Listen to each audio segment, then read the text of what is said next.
Hồi thứ 3, bàn phế lập, Đổng Trác nạt Đinh Nguyên, Tặng Ngọc Vàng, Lý Túc dụ Lã Bố. Nhắc lại, Tào Tháo thấy Hà Tiến muốn gọi quân mã về trấn các triều, thì nói rằng: cái tệ hoạn quan, xưa nay lúc nào chẳng có. Nhưng vì nhà vua gần đây quá sủng ái, cho chúng nó giữ quyền chính mà không nỡ tước bỏ, nên mới đến cái nỗi này. Giờ muốn trị tội chúng, thì nên trừ đứa đầu đảng, và chỉ cần một tên quản ngục bắt giam cũng xong. Việc gì phải triệu quân ngoài ung kéo về. Nếu cố giết hết lũ chúng, việc ắt tiết lộ. Tôi e rằng thất bại đấy. Tiến bực tức gắt: Mạnh Đức cũng có bụng kia khác chăng? Tháo bỏ ra ngoài nói một mình: kẻ làm thiên hạ loạn chính là thằng Tiến. Hà Tiến bèn ngầm sai sứ đem mật chiếu, ngày đêm đi tới các trấn. Nói về Đổng Trác, trước đây đánh giặc Hoàng Cân thua, sắp bị triều đình trừng trị, đã đem của đút lót cho bọn thập thường thị nên khỏi tội. Chú thích: nhờ cái kẻ được thường thị cứu mà giết bọn thường thị sao giết được. Đọc tiếp: sau lại khéo luồn cuối các bọn quyền quý trong triều, nên được thăng quan dùng dục. Từ Trung Lang tướng nhảy lên tiền tướng quân, Ngao Hương hầu, Tây Lương thứ sử. Trấn thủ ở ngoài, trong tay thống lĩnh đại quân Tây Lương 20 vạn. Trác Thường đã có ý làm phản, nhưng chưa dám. Lúc ấy nhận được chiếu gọi, thật là dịp mai hiếm có. Trác mừng như cọp gặp mồi, liền điểm khởi binh mã, lục tục kéo về triều. Trác cử con rể là Ngưu Phụ làm Trung Lang tướng trấn đóng Thiểm Tây, còn mình tự dẫn bọn Lý Thôi, Quách Tỵ, Trương Tế, Phan Trù kéo quân nhắm hướng Lạc Dương tiến phát. Chú thích: Quách Tỵ có bản phiên là Quách Dĩ, chú của nhà xuất bản.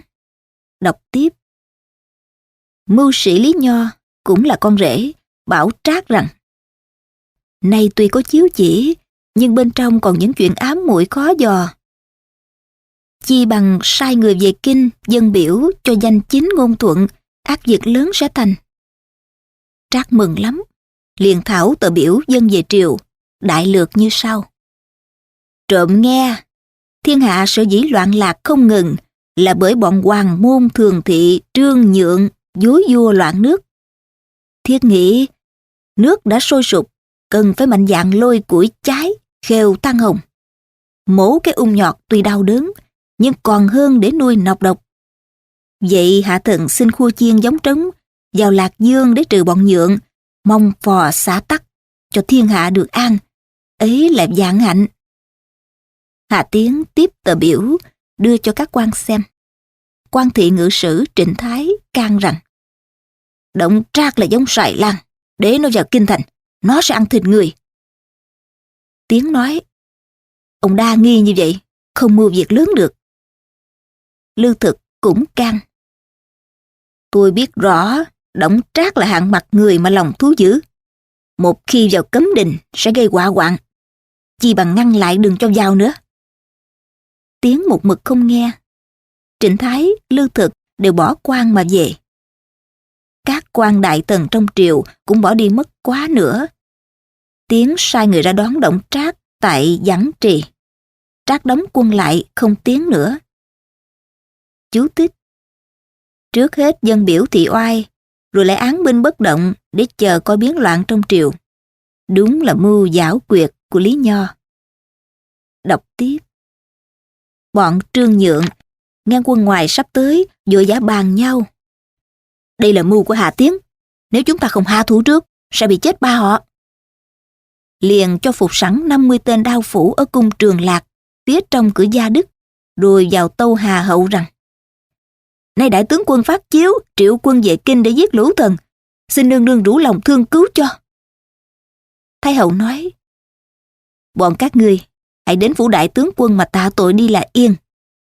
Nhượng tâu: nếu đem thần tới tướng phủ, lũ chúng tôi sẽ nát thịt tan xương ngay. Xin nương nương tuyên triệu đại tướng quân vào cung mà phủ dụ.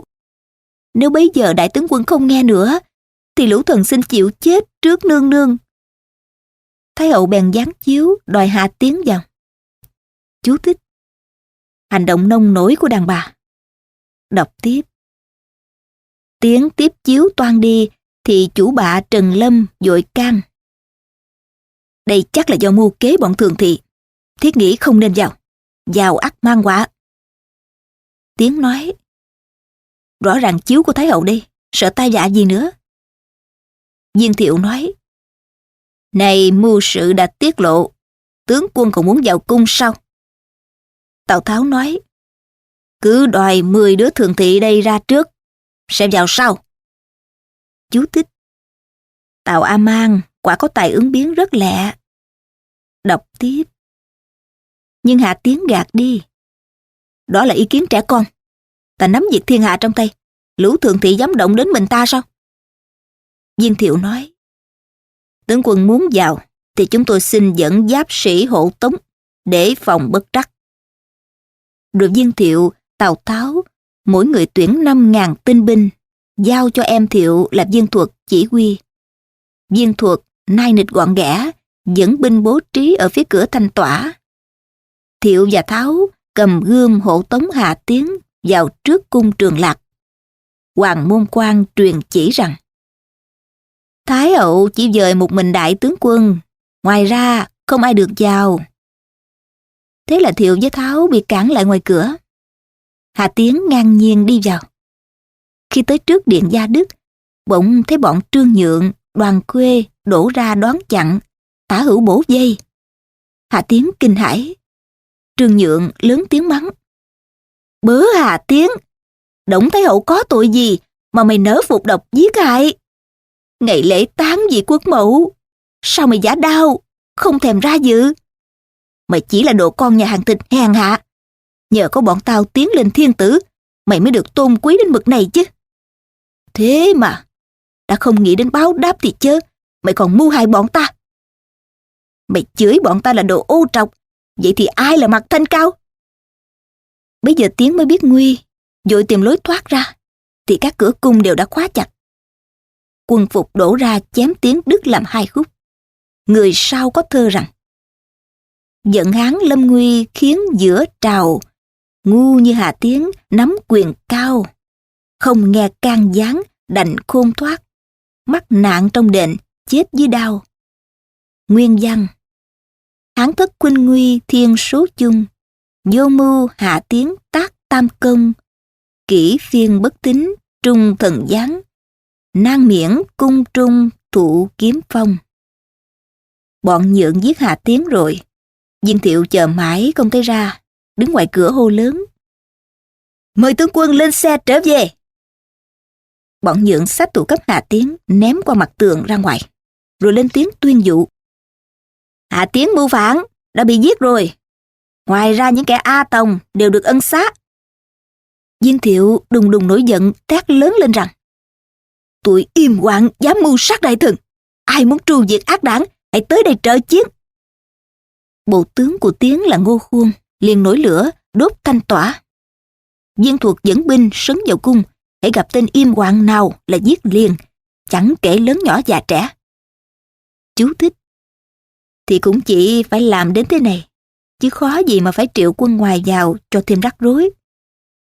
Đọc tiếp: Viên Thiệu, Tào Tháo chém khóa phá cửa xông vào, gặp 4 tên thường thị Triệu Trung, Trình Khoáng, Hạ Quy, Quách Thắng toan chạy, liền đuổi tới lầu Thúy Hoa mà băm dầm ra như bùn.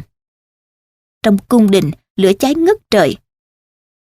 Trương Nhượng, Đoàn Khuê, Tào Tiết, Hầu Lãm, 4 tên ép Thái hậu, Thiếu Đế và Trần Lưu Dương ra phía nội tỉnh, theo lối sau chạy về Bắc Cung. Nói về Lư Thực, tuy đã bỏ quan tước nhưng chưa rời kinh đô. Bấy giờ nghe trong cung có biến, liền mặc giáp cầm thương chạy tới chờ ở dưới lầu. Vừa gặp Đoàn Khuê đem Hà hậu chạy tới, Lư Thực thét lớn: nghịch tặc, mày bức bách Thái hậu đi đâu? Khuê quay đầu chạy trốn. Hà hậu liền nhào qua cửa sổ nhảy ra, được Lư Thực cấp cứu thoát nguy. Ngô Khuông chém giết vào tới nội đình thì gặp Hà Miêu cầm gươm chạy ra. Khuông hô lớn: "Thằng Miêu đồng mưu hại anh, hãy giết nó đi!" Quân sĩ đồng thanh hò theo: "Mau chém đầu thằng giặc phản anh đi!" Miêu toan chạy, nhưng bốn mặt quân dây băm xác ra như bùn. Dương Thiệu lại sai quân sĩ chia nhau đi giết các gia thuộc của 10 tên thường thị, bất luận lớn bé đều giết hết. Vì thế, hồi đó có nhiều người không râu bị giết oan. Chú thích: bây giờ, những anh chàng râu xồm, râu dê, ba chỏm, quai nón, vân vân, hẳn lên râu lắm. Đọc tiếp. Còn Tào Tháo, một mặt lo dập tắt các đám cháy trong cung, mời Thái hậu ra quyền nhiếp diệt nước, một mặt sai quân đuổi theo bọn Trương Nhượng để tìm vua thiếu đế. Nói về Trương Nhượng, Đoàn Khuê cướp vua và Trần Lưu Dương, băng qua khói lửa, suốt đêm ấy chạy ra núi Bắc Mang. Vào khoảng canh 3, bỗng nghe mặt sau có tiếng quân reo vang dậy. Một đoàn người ngựa đuổi tới. Hà Nam Trung Bộ duyện lại là Mẫn Cống, phóng ngựa lên chặn đường thét lớn: "Người tặc đừng chạy nữa!" Trương Nhượng thấy thế nguy quá rồi, liền đâm đầu xuống sông tự tử. Bấy giờ vua với Trần Lưu Dương chưa rõ thực hư ra sao, không dám lên tiếng, đành nép mình nơi bờ sông, trong đám cỏ gai. Quân mã kéo đi đuổi giặc tứ tán, không biết vua ở chỗ nào. Hai anh em thiếu đế nằm ẩn tới canh 4, sương xuống như mưa, lạnh lẽo, đói khát, ôm lên nhau mà khóc. Rồi sợ người ta nghe lọt, phải nín hơi, khóc thầm. Trần Lưu Dương nói: "Chỗ này không thể ẩn lâu, nên tìm đường mà đi mới sống được." Hai anh em lấy chéo áo buộc lại với nhau cho khỏi lạc, rồi mò mẫm lên mặt đê, gai góc đầy đất, cố mà len chân. Trong bóng tối dày đặc, không nhìn thấy đường lối gì cả. Trong lúc đang lo sợ, bỗng có hàng ngàn con đom đóm tụ tập lại, chiếu tỏa ánh sáng như sao xa trước mặt vua. Trần Lưu Dương nói: "Hoàng huynh ơi, đây là trời giúp anh em ta." Liền theo ánh sáng đom đóm mà đi, dần dần tìm thấy con đường. Tới canh 5 thì chân đau quá, không thể đi được nữa. Thấy bên chân núi có một gò cỏ cao, đế và vương đành tạm ẩn vào trong gò ấy. Gò này nằm ngay phía sau một trang viện. Trang chủ đêm ấy nằm mộng, thấy 2 vầng mặt trời sa xuống sau nhà.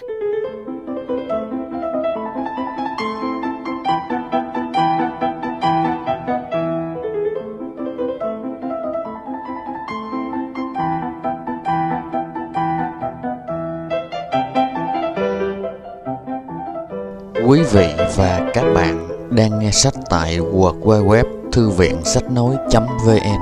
Trân trọng cảm ơn các bạn rất nhiều.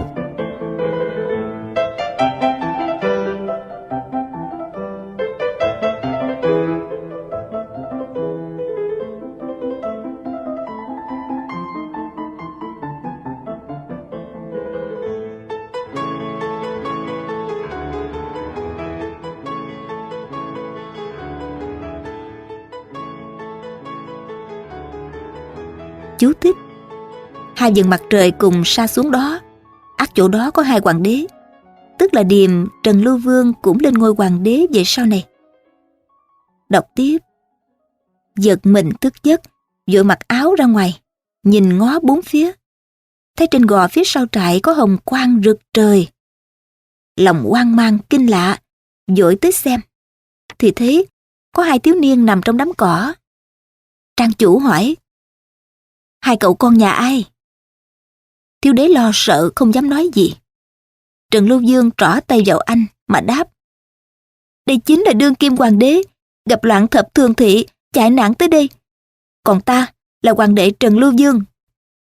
Trang chủ kinh hãi, vội sụp xuống lạy 2 lạy, rồi tâu: "Hạ thần là em ruột của tư đồ Thôi Liệt, tên là Thôi Nghị. Nhưng thấy 10 tên thường thị buôn quan bán tước, ghét người hiền, nên thần về đây ẩn thân." Thôi Nghị tâu rồi, rước vua vào nhà, quỳ dâng cơm rượu. Nói về Mẫn Cống đuổi theo Đoàn Khuê, bắt được hắn liền cật vấn: "Thiên tử độc, Khuê khai rằng chạy tới nửa đường thì lạc mất, không biết vua đi về phía nào nữa. Mẫn Công liền giết Đoàn Khuê, cắt lấy đầu, treo dưới cổ ngựa, rồi chia quân đi bốn mặt tìm kiếm. Con mình một ngựa lần đi hỏi dò. Bỗng Cống đi tới trại nhà Thôi Nghị. Nghị ra đón, thấy chiếc đầu ai treo cổ ngựa, liền hỏi. Mẫn Cống thuật lại rõ ràng. Thôi Nghị mới dẫn Cống vào ra mắt vua. Vua tôi cùng khóc. Cống tâu. Nước không thể một ngày không chúa, xin bệ hạ về triều ngay cho. Bây giờ Thôi Nghị chỉ có một con ngựa gầy, để riêng vua ngự. Còn Cống và Trần Lưu Dương phải cưỡi chung một con.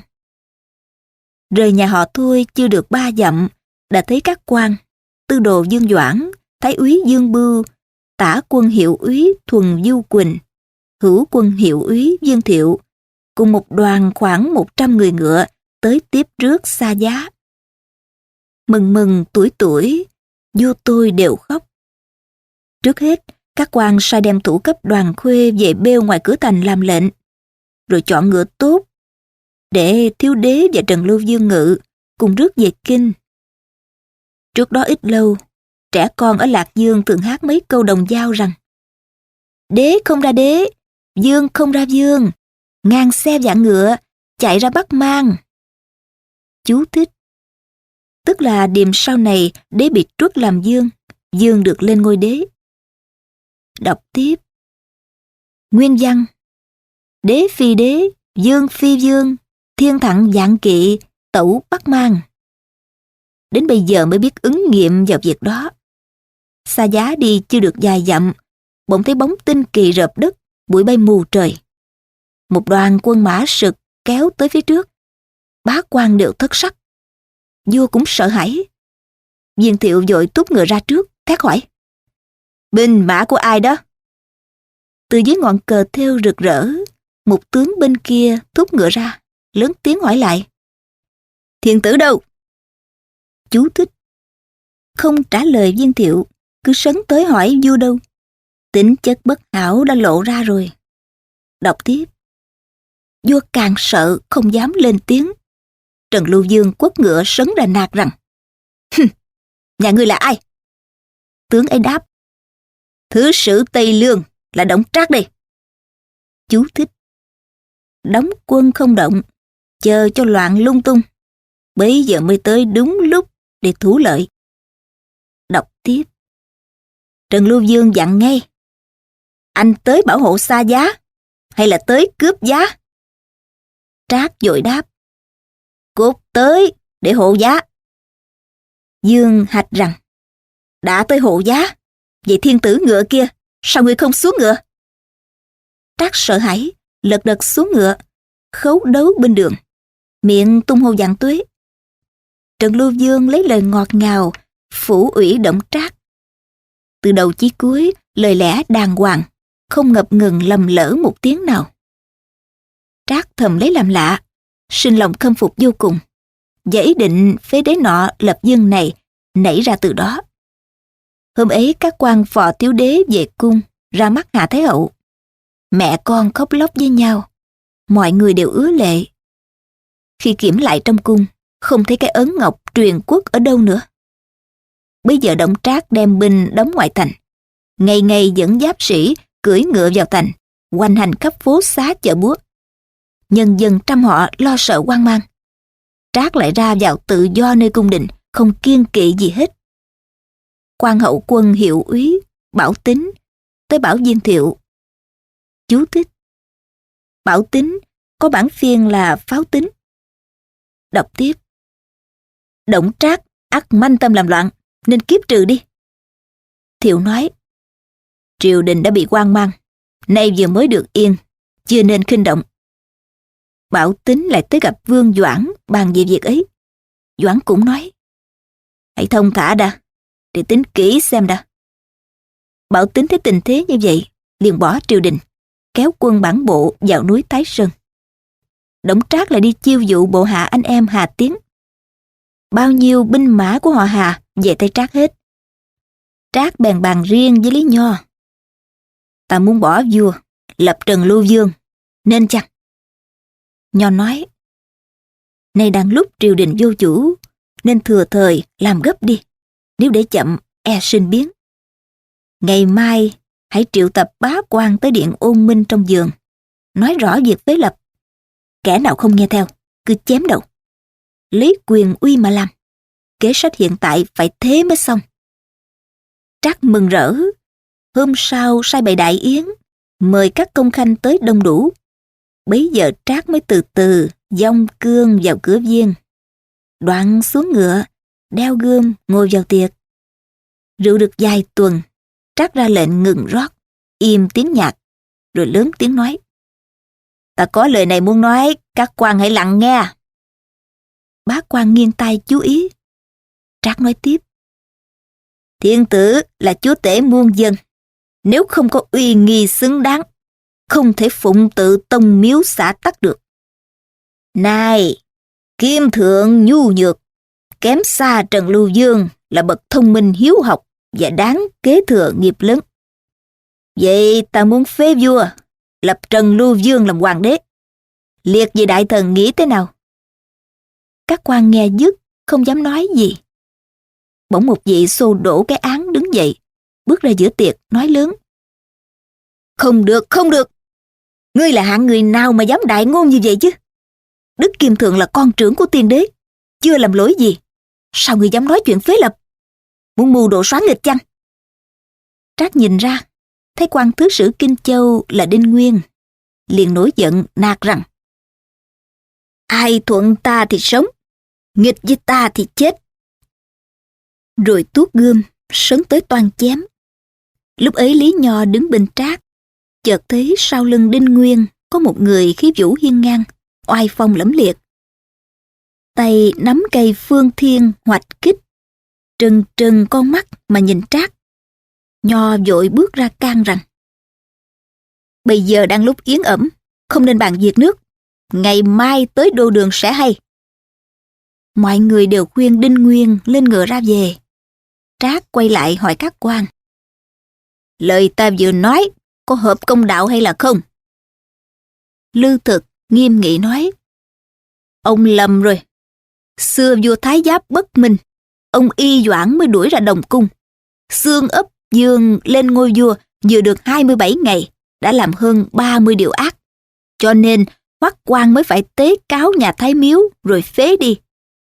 Nay hoàng đế tuy còn thơ ấu, nhưng thông minh, nhân trí, chưa làm lỗi mảy may gì. Ông chỉ là một vị quan ở ngoài quận, chưa từng tham dự triều chính, lại không có tài như Y Doãn, Hoắc Quan, thì ép chúa để làm chuyện phế lập sao được? Thánh nhân dạy rằng, có chí như Y Doãn thì được, không có chí như Y Doãn mà bắt chước làm Y Doãn, ấy là kẻ xóa nghịch. Chú thích: Chính luận đường hoàng, xứng đáng là thầy học của Lưu Huyền Đức. Đọc tiếp. Đổng Trác nổi giận, rút gươm sấn tới toan chém Lư Thực. Quan Nghị Lang bành bá vội can: Lư thượng thư là bậc có danh vọng, hải nội chư nhân đều mong mỏi, nếu giết đi e làm náo động dư luận. Bây giờ Trác mới ngừng tay. Quan tư đồ Dương Doãn nói: Việc phế lập rất quan trọng, không nên đem bàn lúc trà dư tửu hậu, để một ngày khác. Khi bá quan ra về, Trác chống gươm đứng ở viên môn, bỗng thấy một người lực lưỡng cầm kích dong ngựa đi đi lại lại phía ngoài. Trác hỏi Lý Nho: Người nào đó? Dạ, đó là con nuôi của Đinh Nguyên, vốn họ Lã tên Bố, tự là Phụng Tiên. Chúa công nên tạm tránh hắn một chút. Trác bèn lánh mặt vào trong giường. Hôm sau có tin báo Đinh Nguyên dẫn quân đến thách đánh. Trác nổi giận, đem 3 quân cùng Lý Nho ra nghênh chiến. Hai bên dàn trận, rồi thấy Lã Bố hiện ra, đầu búi tóc, đội kim quan, mình mặc bào gấm trăm hoa, lồng giáp đường nghê, lưng thắt bảo đới ti loan, tay cầm hoạch kích, giục ngựa phò Đinh Nguyên ra trước trận. Đinh Nguyên trỏ mặt Đổng Trác mà mắng: Quốc gia gặp lúc không may, lũ im hoạn lộng quyền đến nỗi muôn dân độ thắng.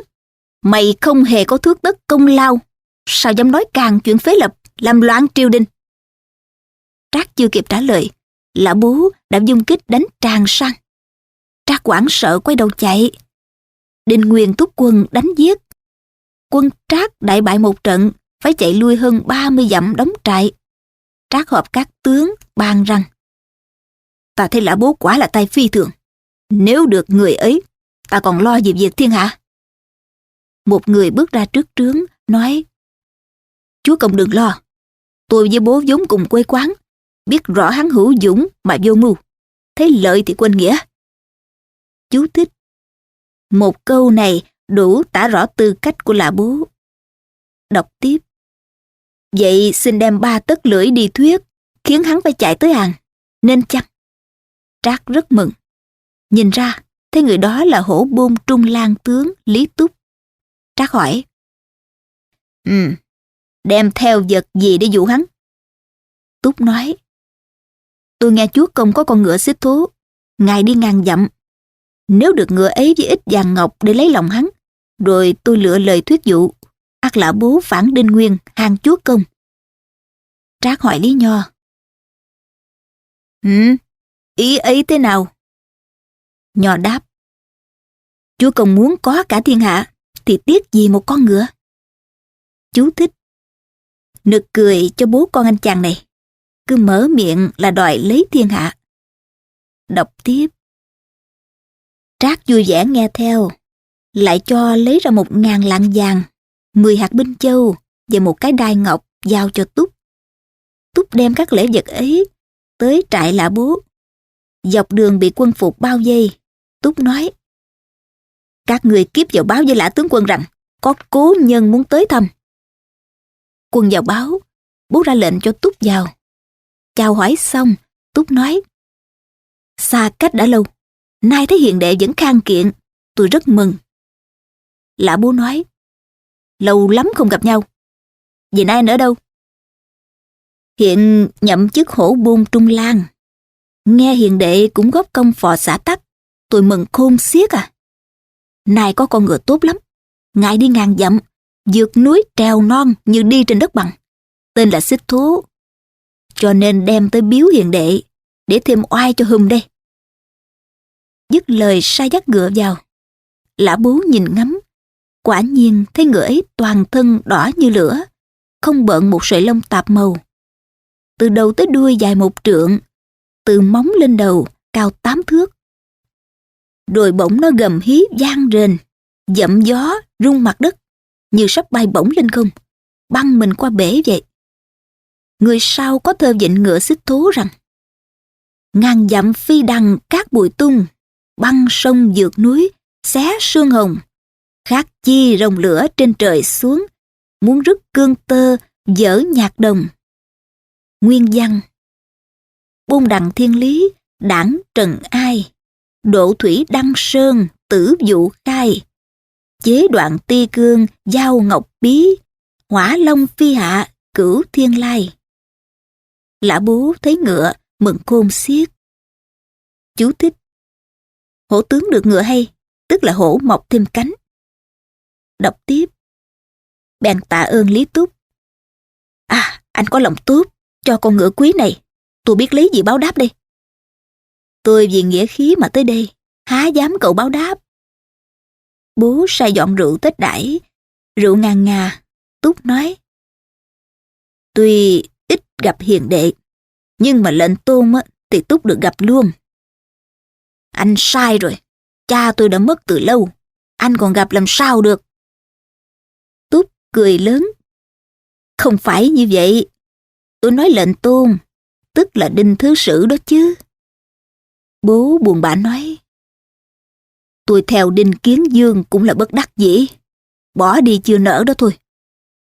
Hiền đệ có tài ngang trời dọc đất, 4 bể biết tên, thì lập công danh phú quý, dễ như lấy vật trong túi. Tại sao lại không nỡ, mà cam phận ở dưới người ta vậy? Bố thở dài nói: tiếc vì chưa gặp được chân chúa. Túc cười bảo: chim khôn lựa cây mà đậu, tôi hiền chọn chúa mà thờ. Nếu không sớm tìm thời cơ, e khi hối thì đã muộn rồi đó. Bố hỏi: Anh đã ở trong triều, vậy anh thấy ai xứng đáng là anh hùng đời nay? Tôi thấy khắp bá quan không ai bằng Đổng Trác. Đổng Trác là người biết kính hiền ái sĩ, thưởng phạt công minh. Thế nào về sau cũng nên nghiệp lớn à. Tôi cũng muốn theo về Đổng Công, nhưng mà tiếc rằng chưa biết tìm đường lối ra sao. Bấy giờ Túc mới lấy cái đai ngọc và đồ kim châu bày ra một mâm trước mặt Lã Bố. Bố giật mình hỏi: Ai chà, anh đem thứ này tới làm gì? Túc bảo cho Tả Hữu lui ra hết, rồi mới nói: Đây là của Đổng Công. Đổng Công mộ tiếng lớn của hiền đệ từ lâu, nay sai tôi đem tới kính biếu. Con xích thố kia đó cũng là của Đổng Công, sai đem tặng hiền đệ vậy. Đổng Công có lòng yêu như thế này, tôi biết lấy gì đền đáp. Tài thường sức mọn như Túc này mà còn được phong chức hổ bôn trung lang tướng, thì tài như hiền đệ, nếu theo về á, ắt được quyền cao chức trọng, phú quý chưa biết tới bậc nào đó chứ. Bố ngần ngừ nói: Tôi chưa có chút công nhỏ nào để làm lễ ra mắt Đổng Công. Khó nghĩ quá. Túc lững lơ nói: Công ấy, hiền đệ chỉ việc trở bàn tay một cái là có. Sợ hiền đệ không chịu làm đó thôi.